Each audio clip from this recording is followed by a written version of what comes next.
शिव कौन है और इस युग में आप उन्हें कैसे समझते हैं? पूरी सृष्टि को धारण करने के लिए ऐसे चैतन्य आत्मा है जिन्होंने अपने अहंकार को त्याग कर पूरे विश्व कल्याण के लिए इस जीवन चक्र से परे रहकर भी पूरे संसार को जीवन दान देते हैं। संसार के लिए कल्पवृक्ष का बीज बनकर सबका पालन पोषण करने वाले हैं। उनका महिमा बहुत ही विस्तार है, प्यार के सागर है। उनके जैसा प्यार इस ब्रह्मांड में और कोई दूसरा नहीं कर सकता। वे जीवन चक्र से अलग होकर श्रेष्ठ दुनिया का बीजारोपण करते हैं, इसलिए भी सृजनकर्ता कहलाते हैं। विज्ञान के सागर है, ऐसा कोई ज्ञान विज्ञान नहीं है जो उन्हें नहीं मालूम। वे सत्य है, अर्थात उनका अस्तित्व सदा से है, इसलिए उन्हें सदाशिव कहते हैं। सुंदरता की प्रतीक है, सत्यम शिवम सुंदरम कहते हैं। लोगों के गलतफहमी और अज्ञानता के कारण से भक्ति मार्ग में शिव जी को नशा करने वाला, विष भोजन करने वाला और अनेक प्रकार की लांछन उस पर लगाकर उनकी साकार स्वरूप को छिपा दिया गया है।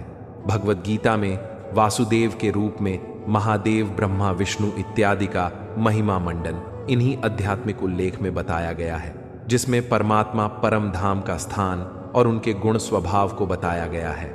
नाम में परिवर्तन किया गया है, लेकिन उनका गुण, व्यवस्था और कार्य सदा काल से चला आ रहा है।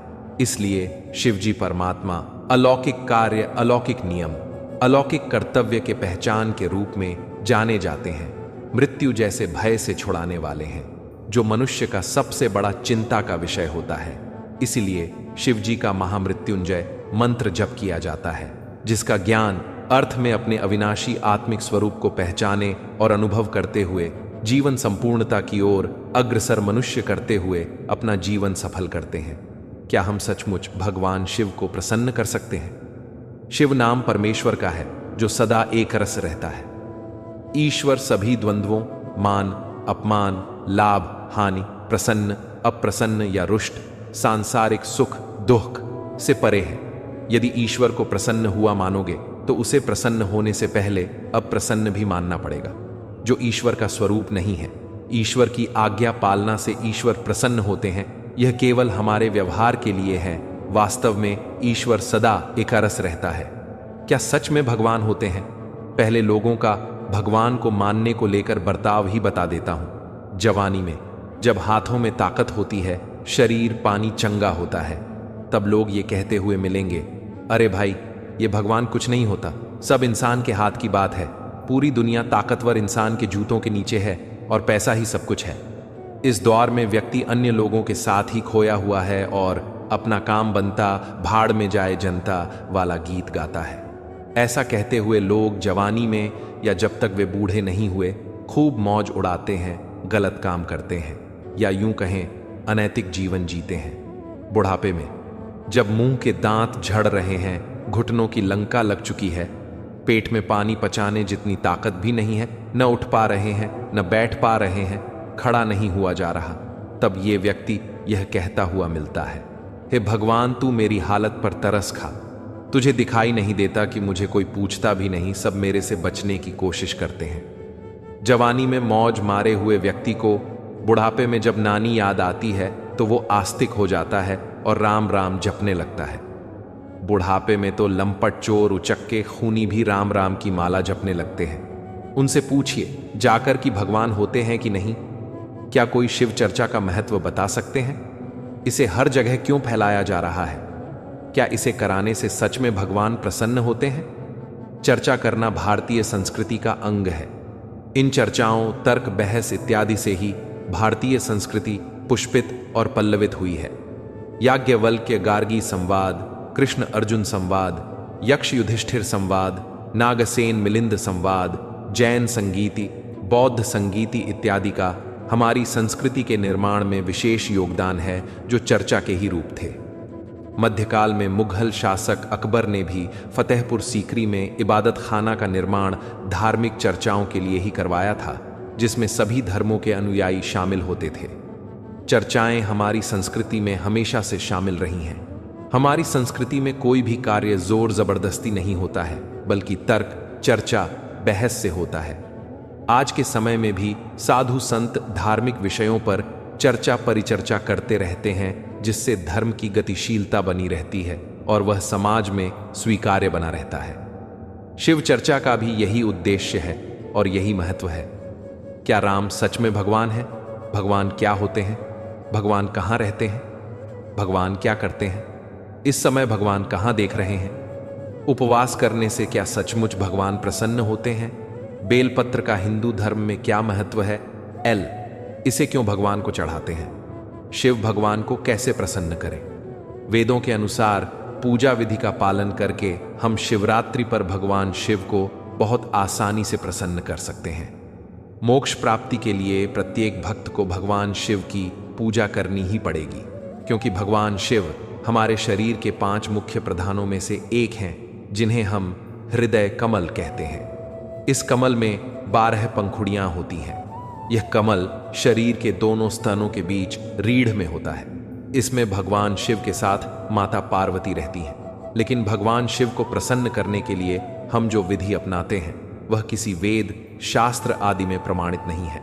जैसे भांग, धतूरा, फूल चढ़ाना, कामवर लेने जाना, तीर्थ जल में स्नान करना और व्रत रखना आदि अनुष्ठान स्पष्ट रूप से वर्जित हैं। श्रीमद् भागवत गीता अध्याय 6 श्लोक 16 में मना किया है कि हे अर्जुन, यह योग भक्ति न तो अधिक खाने वाले का है और न ही बिल्कुल न खाने वाले का है।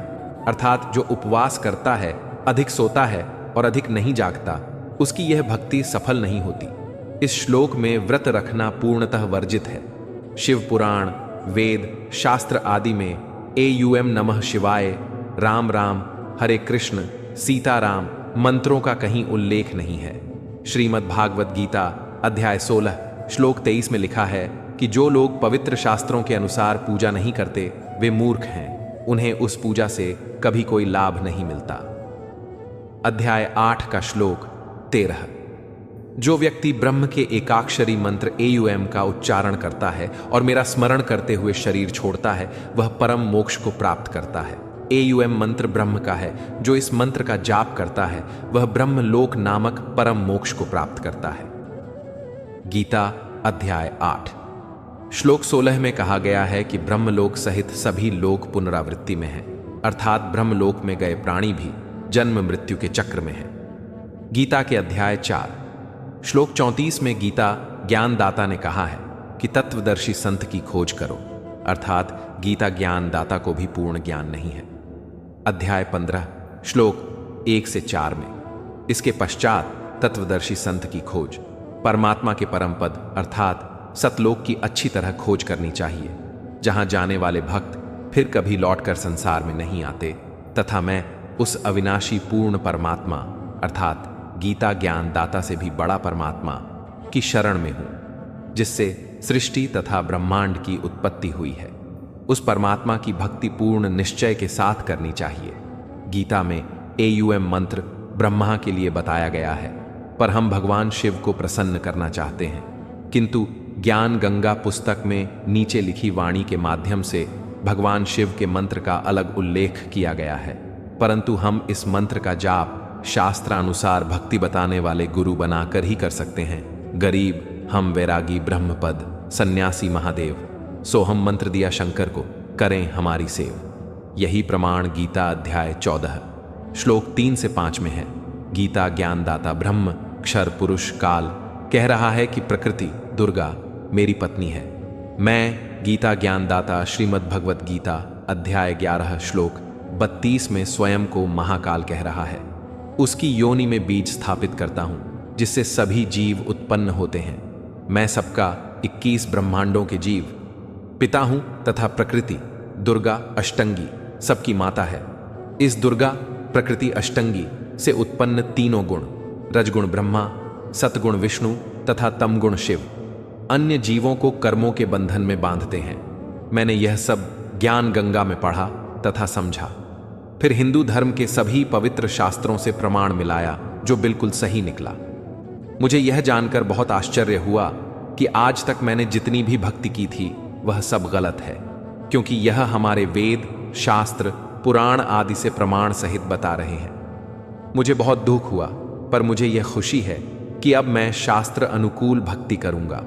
हंसते हुए, मुस्कुराते हुए शांत हो जाना, भगवान शिव को प्रसन्न करना भगवान विष्णु को प्रसन्न करने से ज्यादा आसान क्यों है? ऐसा हमें प्रतीत होता है कि भगवान शिव को प्रसन्न करना आसान है, पर वास्तव में ऐसा नहीं है। लोग इस कथन का सही मतलब निकालने में असमर्थ होते हैं। यहां शिव जी के जल्दी प्रसन्न हो जाने से अर्थ उनके द्वारा आपकी सांसारिक कामनाओं का पूरा हो जाना है, ना कि परमानंद की प्राप्ति हो जाना। मुझे नहीं लगता वो भी जल्दी प्रश्न हो जाते हैं। दिव्य अलौकिक सत चित्त आनंद व परम शांति की प्राप्ति इतनी आसान नहीं, और दोनों ही यह प्रदान कर सकते हैं, शिव भी विष्णु भी। आपने सुना होगा, भगवान विष्णु भी भक्त की एक पुकार पे दौड़े चले आए, और कहीं कहीं वर्षों बीत गए, भक्त को तो भी भगवान के दर्शन नहीं हुए। वही शिव की वर्षों घोर तपस्या करने के बाद भी उनके दर्शन नहीं हो सके, और कहीं कहीं पल भर में भक्त के समक्ष प्रकट हो गए। वास्तव में यह हमारी भक्ति, उसका स्तर, उसकी प्रकृति व हमारी मनोकामना का प्रकार तय करता है भगवान के जल्दी या देर में प्रसन्न होना। एक शक्ति के दो रूप है, विष्णु और शिव, और दोनों में से कोई भी मोक्ष प्रदान कर सकता है। अधिकांश लोग सांसारिक मोह माया की कामना करते हैं। मेरा यह काम बन जाए, मुझे धन मिल जाए, मेरी नौकरी लग जाए, मुझे पुत्र हो जाए, मुझे पुत्री हो जाए। और भारत में अधिकांश लोग शिव जी के प्रति ज्यादा आकर्षित हैं, इसमें कोई दो राय नहीं। वे सब भौतिक सुखों की कामना लेकर शिव जी के पास जाते हैं, और वे इसे बिना देर किए पूरा करते देते हैं, तो लोगों को लगता है शिव जी जल्दी प्रसन्न हो गए। ऐसा नहीं है मित्रों, वे प्रसन्न नहीं हुए, बस उनकी प्रकृति कोमल है विष्णु की तुलना में। यहां विष्णु थोड़े कठोर प्रतीत होते हैं, बस इसी अंतर का हम गलत मतलब निकाल लेते हैं। आप जरा भगवान शिव से शिव को मांग कर देखिए, पता चल जाएगा वो जल्दी प्रसन्न होते हैं या नहीं। दिव्य अलौकिक आनंद मांग कर देखिए, प्रेम मांग कर देखिए, पता चल जाएगा सच। नारायण से नारायण को मांग को देखिए, पूरा जीवन समर्पित करना पड्डीडीएच जाएगा। जबकि सिर्फ किसी सांसारिक कामना कीजिए, वो वे शीघ्र दे देते हैं। भगवान तो कल ही प्रसन्न हो जाए, बस हमारा अशुद्ध मन होने नहीं देता। यह शुद्ध नहीं होता, हमारी भक्ति निस्वार्थ नहीं होती, हमारा उद्देश्य परम स्तर का नहीं होता, हमारी कामनाएं परम स्तर की नहीं होती। भगवान कभी भी शीघ्र प्रसन्न नहीं होते, क्योंकि उसके लिए हमारा हृदय शुद्ध होना चाहिए, अंतःकरण पूरी तरह से स्वच्छ होना चाहिए। हमें अपने आप पर काम करना होता है, और करते भगवान पर है। देर उनके प्रसन्न होने में नहीं, देर हमारा अंतःकरण शुद्ध होने में लगती है। पहले स्वयं को पहचानिए, जानिए, सवारिए, उसके बाद ईश्वर को सच्चे हृदय से पुकारिए, आलस्य त्यागिए और अनन्य भक्ति कीजिए।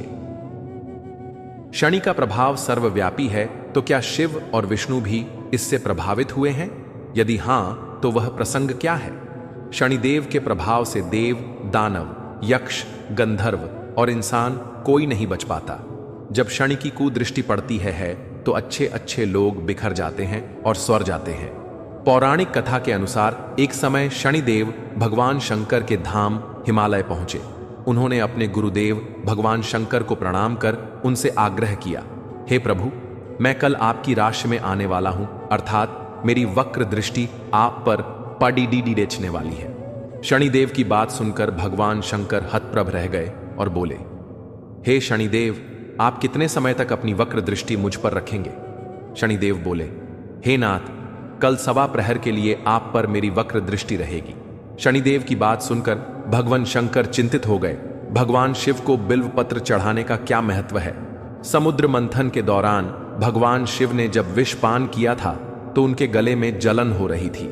बेलपत्र में विष निवारक गुण होते हैं, इसलिए उन्हें बेलपत्र चढ़ाया गया ताकि जहर का असर कम हो।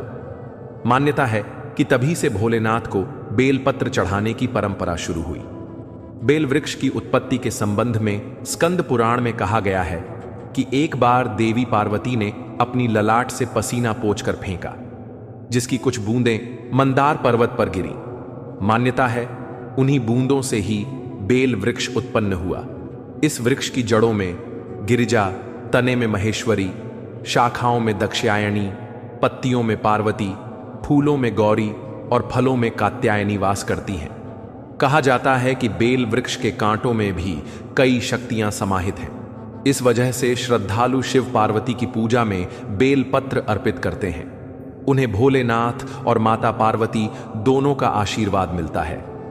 हर हर महादेव, क्या आप भगवान शिव के सभी नाम बता सकते हैं और उन्हें उस नाम से क्यों बुलाया जाता है?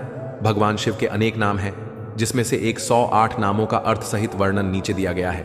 01 शिव अर्थात जो कल्याण स्वरूप, 02 महेश्वर अर्थात जो माया के अधीश्वर, 03 शंभु अर्थात जो आनंद स्वरूप वाले, 04 पिनाकी अर्थात जो पिनाक धनुष धारण करने वाले, 05 शशिशेखर अर्थात जो सिर पर चंद्रमा धारण करने वाले, 6 वामदेव अर्थात जो अत्यंत सुंदर स्वरूप वाले, 7 विरूपाक्ष अर्थात जो भौंडी आंख वाले, 8 कपर्दी अर्थात जो जटाझूठ धारण करने वाले, 9 नील लोहित अर्थात जो नीले और लाल रंग वाले, 10 शंकर अर्थात जो सबका कल्याण करने वाले, 11 शूलपाणी अर्थात जो हाथ में त्रिशूल धारण करने वाले, 12 खटवांगी अर्थात जो खटिया का एक पाया रखने वाले, 13 विष्णु वल्लभ अर्थात जो भगवान विष्णु के अति प्रेमी, 14 शिपिविष्ट अर्थात जो सितुहा में प्रवेश करने वाले, 15 अंबिकानाथ अर्थात जो भगवती के पति, 16 श्रीकंठ अर्थात जो सुंदर कंठ वाले, 17 भक्तवत्सल अर्थात जो भक्तों को अत्यंत स्नेह करने वाले, 18 भव अर्थात जो संसार के रूप में प्रकट होने वाले, 19 शर्व अर्थात जो कष्टों को नष्ट करने वाले, 20 त्रिलोकेश अर्थात जो तीनों लोकों के स्वामी, 21 शितिकंठ अर्थात जो सफेद कंठ वाले, 22 शिवाप्रिय अर्थात जो पार्वती के प्रिय, 23 उग्र अर्थात जो अत्यंत उग्र रूप वाले, 24 कपाली अर्थात जो कपाल धारण करने वाले, 25 कामारी अर्थात जो कामदेव के शत्रु अंधकार, 26 सुरसूदन अर्थात जो अंधक दैत्य को मारने वाले, 27 गंगाधर अर्थात जो गंगा जी को धारण करने वाले, 28 ललाटाक्ष अर्थात जो ललाट में आंख वाले, 29 कालकाल अर्थात जो काल के भी काल, 33 कृपानिधि अर्थात जो करुणा की खान, 31 भीम अर्थात जो भयंकर रूप वाले, 12 परशुहस्त अर्थात जो हाथ में फरसा धारण करने वाले, 33 मृगपाणी अर्थात जो हाथ में हिरण धारण करने वाले, 34 जटाधर अर्थात जो जटा रखने वाले, 35 कैलाशवासी अर्थात जो कैलाश के निवासी, 33 कवची अर्थात जो कवच धारण करने वाले, 38 कठोर अर्थात जो अत्यंत मजबूत देह वाले, 39 त्रिपुरांतक अर्थात जो त्रिपुरासुर को मारने वाले, 44 वृषांक अर्थात जो बैल के चिन्ह वाली झंडा वाले, 45 वृषभारूढ़ अर्थात जो बैल की सवारी वाले, 41 भस्मोद्धुलित विग्रह अर्थात जो सारे शरीर में भस्म लगाने वाले, 42 सामप्रिय अर्थात जो सामगान से प्रेम करने वाले, 43 स्वरमयी अर्थात जो सातों स्वरों में निवास करने वाले, 44 त्रयमूर्ति अर्थात जो वेद रूपी विग्रह करने वाले, 45 अनीश्वर अर्थात जो जिसका और कोई मालिक नहीं है, 46 सर्वज्ञ अर्थात जो सब कुछ जानने वाले, 47 परमात्मा अर्थात जो सबका अपना आपा, 48 सोम सूर्याग्निलोचन अर्थात जो चंद्र, सूर्य और अग्निरूपी आंख वाले, 49 हवि अर्थात जो आहुति रूपी द्रव्य वाले, 50 यज्ञमय अर्थात जो यज्ञ स्वरूप वाले, 51 सोम अर्थात जो उमा के सहित रूप वाले, 52 पंचवक्त्र अर्थात जो 5 मुख वाले, 53 सदाशिव अर्थात जो नित्य कल्याण रूप वाल, 34 विश्वेश्वर अर्थात जो सारे विश्व के ईश्वर, 45 वीरभद्र अर्थात जो बहादुर होते हुए भी शांत रूप वाले, 56 गणनाथ अर्थात जो गणों के स्वामी, 58 प्रजापति अर्थात जो प्रजाओं का पालन करने वाले, 59 हिरण्य रेता अर्थात जो स्वर्ण तेज वाले, 52 दुर्धुर्ष अर्थात जो किसी से नहीं दबने वाले, 53 गिरीश अर्थात जो पहाड़ों के मालिक, 61 गिरीश अर्थात जो कैलाश पर्वत पर सोने वाले, 62 अनघ अर्थात जो पापरहित, 67 भुजंग भूषण अर्थात जो सांप के आभूषण वाले, 64 भर्ग अर्थात जो पापों को भूंज देने वाले, 65 गिरिधनवा अर्थात जो मेरू पर्वत को धनुष बाने वाले, 66 गिरिप्रिय अर्थात जो पर्वत प्रेमी, 67 कृत्तिवासा अर्थात जो गज चर्म पहनने वाले, 68 पुराराती अर्थात जो पुरों का नाश करने वाले, 69 भगवान अर्थात जो सर्वसमर्थ, षड्दैश्वर्य संपन्न, 74 प्रमथाधिप अर्थात जो प्रमथ गणों के अधिपति, 71 मृत्युंजय अर्थात जो मृत्यु को जीतने वाले, 74 सूक्ष्म तनु अर्थात जो सूक्ष्म शरीर वाले, 75 जगत व्यापी अर्थात जो जगत में व्याप्त होकर रहने वाले, 76 जगत गुरु अर्थात जो जगत के गुरु, 77 व्योमकेश अर्थात जो आकाश रूपी बाल वाले, 77 महासेन जनक अर्थात जो कार्तिकेय के पिता, 78 चारु विक्रम अर्थात जो सुंदर पराक्रम वाले, 99 रुद्र अर्थात जो भक्तों के दुख देखकर रोने वाले, 89 भूतपति अर्थात जो भूत प्रेत या पंचभूतों के स्वामी, 80 स्थाणु अर्थात जो स्पंदन रहित कूटस्थ रूप वाले, 81 अहिर्बुद्धन्य अर्थात जो कुंडलिनी को धारण करने वाले, 82 दिगंबर अर्थात जो नग्न आकाश रूपी वस्त्र वाले, 83 अष्टमूर्ति अर्थात जो 8 रूप वाले, 84 अनेकात्मा अर्थात जो अनेक रूप धारण करने वाले, 85 सात्विक अर्थात जो सत्व गुण वाले, 86 शुद्ध विग्रह अर्थात जो शुद्ध मूर्ति वाले, 87 शाश्वत अर्थात जो नित्य रहने वाले, 88 खंड परशु अर्थात जो टूटा हुआ फरसा धारण करने वाले, 89 अज अर्थात जो जन्म रहित, दास 50 पाश विमोचन अर्थात जो बंधन से छुड़ाने वाले, 91 मृड अर्थात जो सुख स्वरूप वाले, 92 पशुपति अर्थात जो पशुओं के मालिक, 93 देव अर्थात जो स्वयं प्रकाश रूप, 94 महादेव अर्थात जो देवों के भी देव, 95 अव्यय अर्थात जो खर्च होने पर भी न घटने वाले, 96 हरि अर्थात जो विष्णु स्वरूप, 97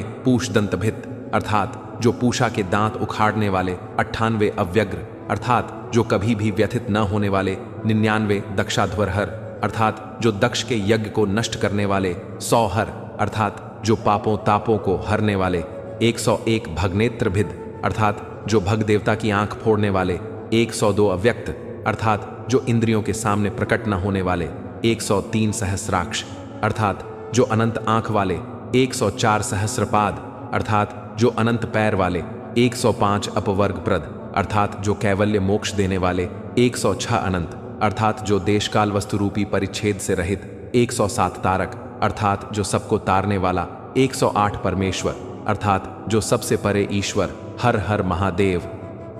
श्री शिव सहस्र नामावली। शिव 1008 नाम। वॉच यूट्यूब 1008 नाम वीडियो। शिव 1000 सहस्त्र नामावली हिंदी और संस्कृत में भक्तिभारत.com। महाशिवरात्रि पर जरूर जपें भोलेनाथ के 1008 नाम, भगवान शिव के 108 नाम अर्थ सहित। लॉर्ड शिव 108 शिव सहस्त्र नाम। भगवान शिव के 1008 नाम। शिवोहम। शिवोहम शब्द क्यों बोला जाता है?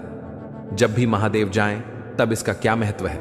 जब ज्योति स्वरूप परमात्मा शिव ब्रह्मा जी के ललाट में इस धरती पर अवतरित होते हैं तो अपना परिचय इन शब्दों में देते हैं, प्रकाश स्वरूपम शिवोहम। शिवोहम अर्थात मैं प्रकाश स्वरूप शिव हूं, मैं शिव हूं। ज्ञान स्वरूपम शिवोहम। शिवोहम अर्थात मैं ज्ञान स्वरूप शिव हूं, मैं शिव हूं। लेकिन आजकल अनेक लोग अपने को शिवोहम कहते, जो कि गलत है। शिव जी की टोपी अपने सिर पर रख लेते हैं। क्या आज भी हम तपस्या करके शिव को प्रसन्न कर सकते हैं? क्या भगवान कभी दुखी होते हैं जो हम उन्हें प्रसन्न करने की कोशिश करें तो? और अगर वे वास्तव में दुखी हैं तो क्या हमारी कोशिश सफल हो पाएगी? इस बारे में थोड़ा सोचिए। जो लोग तपस्या करते हैं वे अपने आप को कष्ट पहुंचाते हैं, खुद को दुख देते हैं। क्या ऐसे इंसान से भगवान प्रसन्न होगा? पुनर्विचार कीजिए, सोचिए। एक बच्चा यदि भूखा रहे, गर्मी के दिनों में तेज धूप में खड़ा हो, पानी न पिए, तो क्या उसकी मां प्रसन्न होगी? परमात्मा हमारे लिए परम पिता है, परम मां स्वरूप है। क्या वह अपनी संतान को दुख में देखकर प्रसन्न होगा? मित्र, परमात्मा हमसे नाराज नहीं है। यदि वह हमें नहीं चाहता तो हम होते ही नहीं। हमारा होना पर्याप्त। क्या आप भगवान शिव के बारे में फैलाए गए झूठ का पर्दाफाश कर सकते हैं? गू से कभी गू धुला है? जैसी सोच वैसी करनी। कोई परिंदों के लिए बंदूक तो कोई पानी रखता है। कुछ आत्माएं इस सृष्टि का भार उठाए हुए हैं। समुद्र के किनारे मैंने चप्पल उतारी, तेज लहर आई और चप्पल अपने साथ बहा ले गई। मैंने रेत पर लिखा समुद्र चोर है। मछुआरे ने रेत पर लिखा समुद्र आनंदाता है। बच्चे ने रेत पर घर बनाया जो लहर से ढह गया, उसने लिखा समुद्र विध्वंसक है। पनडुब्बी डूब गई, कई जवान कैडेट की मृत्यु हो गई। एक के मां बाप ने लिखा समुद्र भक्षक हैं। एक भिखारी को किनारे पर मोती मिला, उसने लिखा दानवीर। कुछ भी लिखो, कहो, करो, समुंदर अपनी धुन में रहता है। यही हाल सृष्टि रचयिता का है। उसकी अर्चना करो नहीं, उसका श भगवान शिव को बेलपत्र क्यों प्रिय है? बेलपत्र की क्या महत्ता है? बेलपत्र में स्वयं माता पार्वती का वास होता है। दरअसल स्कंद पुराण के अनुसार माता पार्वती ने ही इनकी रचना करी। बेल के पेड़ों की उत्पत्ति माता रानी से ही हुई। कथा के अनुसार जब मंदार पर्वत पर महादेवी पार्वती तपस्या कर रही थीं, तब उनके तप से उत्पन्न सकारात्मक ऊर्जा अर्थात पसीने की बूंद के गिरने के कारण बेल के पेड़ों की उत्पत्ति हुई। तो बेलपत्र की महत्ता यह है कि इसकी रचना स्वयं मां भवानी ने ही करी है। इसी कारण से बेलपत्र एवं बेल के पेड़ों में जगदम्बा का वास होता है और ये अत्यंत पवित्र होता है। हालांकि शिव पुराण के अनुसार बेल के वृक्ष में केवल माता पार्वती ही नहीं बल्कि माता लक्ष्मी, भगवान विष्णु और स्वयं महादेव अर्थात भगवान शिव का भी वास होता है। सभी देवताओं के अंश से बेलपत्र की उत्पत्ति हुई है, लेकिन मूलतः पार्वती जी के कारण। और वैसे भी वो है तो एक ही शक्ति जिसके सब रूप हैं। तो एक तो ये बिंदु हो गया कि बेलपत्र में साक्षात गौरी मैया का वास होता है, शंकर जी को प्रिय तो होगा ही। दूसरा बिंदु है कि जब समुद्र मंथन हुआ, अमृत निकला तो सब खुश हुए, विष निकला तो सब डर गए। सभी महादेव की शरण में गए, भोलेनाथ से सहायता मांगी, क्योंकि वो विष हलाहल विष था जिसके कारण समस्त सृष्टि का विनाश हो सकता था। ब्रह्मा, विष्णु समेत सभी देवी देवताओं और असुरों ने भी भगवान शिव की स्तुति करी और इस संकट का समाधान निकलने की मांग करी। ऐसे में भगवान शंकर ने तुरंत ही हलाहल विष को एकत्रित करके पिया। लेकिन परेशानी की बात यह थी कि शिव जी विश्वनाथ हैं और इसलिए संपूर्ण विश्व उनमें समाया है। इसलिए यदि शिव ने विष को पिया तो विष वापस पूरे संसार में फैल जाता। इसलिए उन्होंने विष को अपने गले तक रोक लिया। पार्वती जी ने भी उनकी सहायता करी। अब एक और परेशानी थी। विष के कारण शिव जी के शरीर में गर्मी हो गई थी। जैसा मैंने सारा समस्त ब्रह्मांड शंकर भगवान में समाया है और विष के कारण से पूरे संसार का तापमान भी बढ़ रहा था। इसका हल निकालने के लिए सभी देवी देवताओं ने जल और बेलपत्र का प्रयोग किया, जिसकी शीतलता से तापमान सामान्य हुआ और सृष्टि में संतुलन वापस आ गया। इसको साइंटिफिक तौर पे भी देखें तो आप ईश्वर को संसार मानिए, शिव जी संसार के सार हैं। तो जिस प्रकार प्रकृति के तत्व जैसे जल, वायु, वृक्ष इत्यादि इस दुनिया को संतुलित रखते हैं, वही बेलपत्र भी करता है। और वैसे भी पार्वती जी तो हैं ही शीतला माता, वे ही महारुद्र को शांत रखती हैं। क्या भगवान शिव को प्रसन्न करना संभव है? भगवान शिव हम सब के परम प्यारे परमपिता हैं। हम सब उनकी प्यारी संतानें हैं। परमात्मा शिव भोला भंडारी है। वे सबकी झोली वरदानों से भरने वाले हैं। आन के लिए उन्हें उनके मूल स्वरूप में प्रेम से याद करो, कहा गया है। सुबह सुबह ले शिव का नाम, शिव आएंगे तेरे पास, कर ले बंदे यह शुभ काम, ओम नमः शिवाय। सुबह सुबह ब्रह्म मुहूर्त में 4 से 5 बजे शिव भगवान, जिनका मूल स्वरूप ज्योति बिंदु स्वरूप है, वे हम सबके परम पिता हैं, पतित पावन है, ज्ञान के सागर है, दुख हरने वाले, सुख देने वाले, करुणा सिंधु है, सर्वशक्तिमान है। उन्हें प्रेम से याद करें। शिव को याद करने की विधि: मैं आत्मा, मेरा पिता परमात्मा शिव भगवान से अपने मन और बुद्धि का तार जोड़ दें। चित्र में भगवान की सच्ची महिमा लिखी हुई है, उसी महिमा पर मनन चिंतन करें। भगवान का मूल स्वरूप ज्योति बिंदु स्वरूप है, इस पर निश्चय बुद्धि बाण प्रेम से याद करें। हमारा स्वरूप भी ज्योति बिंदु स्वरूप आत्मा है। वरदानों से झोली भर जाएगी, गारंटी है। करके देखिए, कहने की बात नहीं, मैंने किया है और प्रतिदिन करता हूं। इसलिए आपके प्रति बहुत बहुत शुभकामनाएं हैं। भगवान शिव भाग्य विधाता है, वरदाता है, अज्ञान अंधकार मिटाने वाले ज्ञान सूर्य है, सर्वशक्तिमान है, सर्व आत्माओं के पिता है। भगवान शिव को प्रिय है पवित्रता अर्थात निर्विकार जीवन। जो आत्मा निर्विकारी जीवन व्यतीत करती है, उन्हें परमात्मा चुंबक के समान खींच लेते हैं और वह परमात्मा के प्यार में लीन रहने लगती है, शिवमय हो जाती है। मैं शिव का शिव मेरा। प्रश्न के लिए धन्यवाद। भगवान शिव को प्रसन्न करना भगवान विष्णु को प्रसन्न करने से ज्यादा आसान क्यों है? ऐसा माना जाता है कि भगवान विष्णु कठिन तपस्या व्रतादि से शरीर सुखाकर पुकारने से प्रसन्न होते हैं। हालांकि आपको ऐसी कहानियां मिल जाएंगी जिनमें बताया गया होगा कि भगवान विष्णु छोटी सी तपस्या से अथवा बस एक पुकार से प्रसन्न होकर भक्तों के लिए पहुंच गए। यहां पर आप गजराज और अजामिल आदि का उदाहरण ले सकते हैं, परंतु यहां यह बात भी ध्यान देने की है कि श्री हरि को प्रसन्न करने के लिए बालक ध्रुव को भी कठिन तपस्या का सहारा लेना पड़ा था। इस बात में कोई संदेह नहीं है कि भगवान केवल भाव के भूखे हैं, पर जब बात भगवान विष्णु की आती है तो जगत के पालक होने के नाते यह सही भी है कि उनके भक्त कठिन कर्म करें तभी सुफल प्राप्त करें। इस प्रकार वो कर्म के महत्व को भी बताते हैं। दूसरी तरफ महादेव, जिन्हें आशुतोष भी कहा जाता है, वह छोटी छोटी तपस्या से भी प्रसन्न हो जाते हैं और अभीष्ट फल प्रदान करते हैं। हालांकि आपको ऐसी कहानियां भी मिलेंगी जिनमें भगवान शिव को प्रसन्न करने के लिए अत्यंत ही कठिन तपस्या करनी पड़ी। उदाहरण के लिए रावण को अपने मस्तक काटने पड़े, किंतु फिर भी उन्हें शीघ्रता से प्रसन्न होने वाला कहा गया है। क्या कोई शिव चर्चा का महत्व बता सकते हैं? इसे हर जगह क्यों फैलाया जा रहा है? क्या इसे कराने से सच में भगवान प्रसन्न होते हैं? चर्चा करना भारतीय संस्कृति का अंग है। इन चर्चाओं, तर्क, बहस इत्यादि से ही भारतीय संस्कृति पुष्पित और पल्लवित हुई है। याज्ञवल्क्य गार्गी संवाद, कृष्ण अर्जुन संवाद, यक्ष युधिष्ठिर संवाद, नागसेन मिलिंद संवाद, जैन संगीति, बौद्ध संगीति इत्यादि का हमारी संस्कृति के निर्माण में विशेष योगदान है, जो चर्चा के ही रूप थे। मध्यकाल में मुगल शासक अकबर ने भी फतेहपुर सीकरी में इबादत खाना का निर्माण धार्मिक चर्चाओं के लिए ही करवाया था, जिसमें सभी धर्मों के अनुयायी शामिल होते थे। चर्चाएं हमारी संस्कृति में हमेशा से शामिल रही हैं। हमारी संस्कृति में कोई भी कार्य जोर जबरदस्ती नहीं होता है, बल्कि तर्क, चर्चा, बहस से होता है। आज के समय में भी साधु संत धार्मिक विषयों पर चर्चा परिचर्चा करते रहते हैं, जिससे धर्म की गतिशीलता बनी रहती है और वह समाज में स्वीकार्य बना रहता है। शिव चर्चा का भी यही उद्देश्य है और यही महत्व है। शिव भगवान को कैसे प्रसन्न करें? वेदों के अनुसार पूजा विधि का पालन करके हम शिवरात्रि पर भगवान शिव को बहुत आसानी से प्रसन्न कर सकते हैं।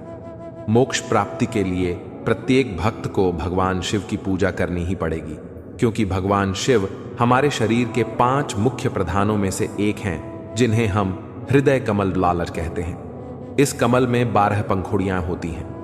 यह कमल शरीर के दोनों स्तनों के बीच रीढ़ में होता है।